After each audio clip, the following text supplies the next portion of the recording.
So I have a friend, and this guy, he have been constantly searching for happiness for years, and still have not been able to find it. And there is another guy who have been running multiple businesses for many years now, and the one question that he is seeking is, what is success? And there are various other people who I know who are searching for a lot more things like happiness, success, money, forgiveness, fame, and a lot more things. And at one point, if you think about it, it might seem like you.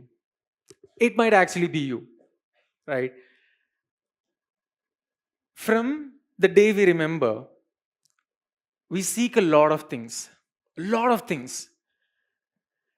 and we're constantly running, impatiently just chasing and aggressively seeking all of the things that I have said before. But still, after 18, 19, 20, 25, 30, 35 years of a life, we still are not able to find an answer for what I said before. So, if I were to ask you to raise your hands, if you have found answers to all those things that I said, I think I can barely see any here. But when you think about it and you look around it, you realize that you have been seeking a lot of things except one thing and one simple thing till now. And before I tell you what actually that matters here, let me tell you a story. So, 2 years ago, I was on a train to Cochin from my hometown, and it's a 6 hour journey. So there was this old woman around, in her 60s and more than that. And while I boarded the train, she was just next to me. And usually when I travel, I try to connect with people because I love people and conversations. But as she seemed old and didn't seem approachable, I didn't talk to her. And out of this 6 hour journey, around 2 hours passed by without even talking and uttering a single word. And at some point, I asked her if she would like to share a slice of a cake that I had. And she, without any thought, said yes. And from then onwards, till the end of the journey, she didn't stop speaking and I didn't stop listening. So for now, let's call her Anjali. Anjali got married in the 80s. And while coming from a very lower middle class background, they chased security in the beginning. Her husband, who had no job while she got married, joined the army and served there for 30 years, more than 30 years. And while living in the army quarters and traveling around India and making all the differences in life, they educated their children and helped them land their careers and build their own family. Once the need for survival and security was done, they wanted to chase the taste of happiness. But by the time this family of four eventually had become two, because the children had got married and went out for work and all that. So now the card to find happiness or look for happiness was upon these two people. They had everything. They had the money, they had the power, they had the resources, the time, and whatever that could make them happy, they had with them. And they were on pursuit to do that. But unfortunately, one fine day, her husband passed away due to a heart attack. And by the time her children had moved out to US, and they were not on good terms with her. So she was on her own after all. Due to the demise of her loved one that took the soul out of her, she didn't see sunlight for many years and stayed home. But after a few years, she decided enough is enough. I am going to go on pursuit of finding or pursuing that unfinished wish, which was to find happiness. So one fine day or a day, she just started to do things that she thought that make her happy, like gardening, cooking, traveling places, and everything. But as you might guess, it was not. One day, a neighbor of hers came to her and asked, "Can you teach my child?" So Anjali, before her husband joined army, she graduated in math and used to take tuitions for to make her living. Initially, she was reluctant because it was years she had touched math and she didn't want to do that. But because of her relationship with this lady, she said she would give it a try.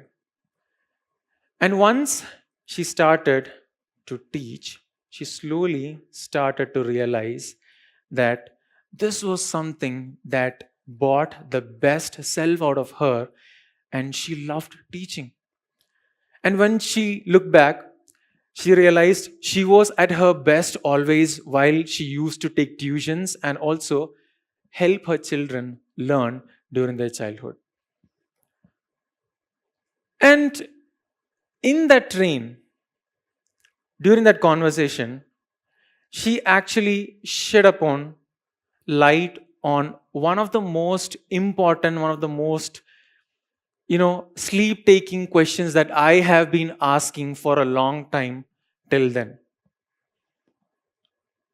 She said, Rizwan, from the day we are born, we start seeking help from a mother for food. And while we reach teenage, we ask for acceptance. And while we get into adulthood, we chase for money, power, fame, success, and all of that. And as we grow older, we realize we haven't been looking into one particular thing, but into every other thing. And that one thing is nothing other than figuring out or finding who you are. And once you find who you are, everything goes downstream from there. You see, success, happiness, security, love, everything that we crave for, the life that we crave for, is ultimately connected to one single thing and one single thing only. And that is who you are. While we are blind, searching for all the other things, even people over here, even Anjali, we forget to look into, find, and understand who we really are. I'm an entrepreneur, a mentor, and an educator, and I interact with hundreds of students directly on a day to day basis. Some of them are very young, very fresh graduates. They come with a lot of energy, a lot of josh, and they have a lot of time to think and do nothing. While some, they are in their late 20s and 30s. They might be pivoting from a career, or they might be coming there to start something for the first time and do something for the first time in their life. But they all have one thing in common. One common reason they have is they come searching for a turning point. And when they come there, they expect that turning point to be the wisdom that they have been shared upon, or some domain that they are said to be worked upon. But unknowingly, that one turning point becomes to be realizing who you are, what you want to be, and why you are the way you are. The life that you're really craving for is on the other side of finding out who you are. It is a simple and it is answering a simple but a very important question that is all about you. And if we look at the other things, definitely we are clogged upon this fog or this. smoke of all the other things and kind of shadowing with who you are. Now, you might be thinking, how do you find you or who you are? Basically, there are three easiest and basic things that you can do that I have done that work for me and for a lot of people.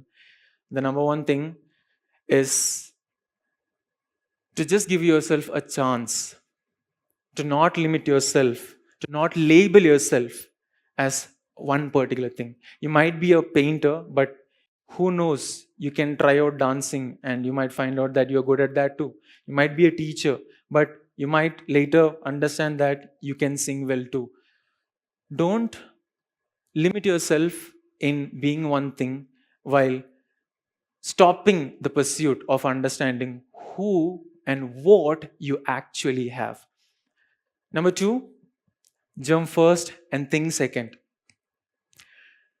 Almost all of us over here know what we really want to do and have everything in our mind, but we still won't act. And the simple reason being could be scared, could be insecure about what others would think and what I would be thought upon and how I'd be looked upon and all of that.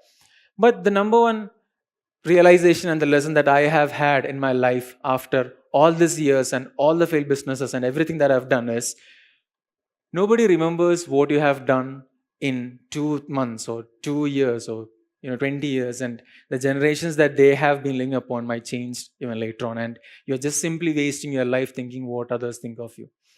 And number three, experience, reflect, and repeat. You might find one thing that you are good at, and that doesn't mean you have to stop there. Go through that experience, take it. If you want, you can stick on to that and build upon that, or go find a new pursuit. Ultimately, life is nothing to be stopped upon at one place and not to be explored. It is all about living and exploring. I call myself a seeker every single day without any doubt. And all in my bios, descriptions, everywhere for years, I've been calling myself a seeker. The reason being, every single day, I seek for a new version of me, a new story of mine, or a new something about me. Because you are not something what you know, and there is a lot more to be explored and a lot more to be said upon you. But still, you haven't reached there yet. I hope everybody have been given a sheet of paper, and what I would like you to do is basically write in that sheet of paper who you think you really are right now. Take it home, take it to the heart, paste it on the mirror or put it in the wallet, and religiously work on being and improving and leveraging who that person is, who you think you really are. Because life is all about defining, defining and redefining who you are, what you do, and why you are the way you really are.